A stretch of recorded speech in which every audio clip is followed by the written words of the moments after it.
কালসর্প দোষ এমন একটি দোষ, যদি কারুর জন্মছকে থাকে তাহলে তার প্রভাব ফেলবেই।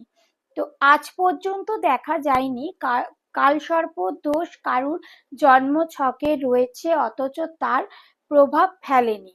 তো কি এই কালসর্প দোষ? 180 ডিগ্রিতে রাহু কেতু অবস্থান করবে।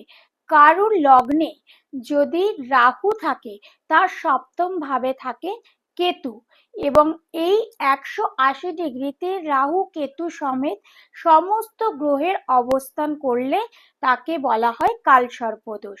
তো এই কালসর্প দোষের কারণে কি কি প্রভাব পড়তে পারে?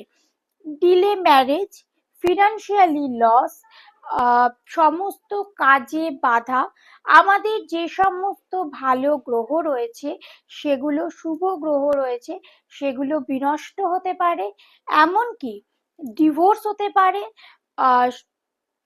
সাডেন ডেথও কিন্তু এই কালসর্প যোগের কারণে হতে পারে।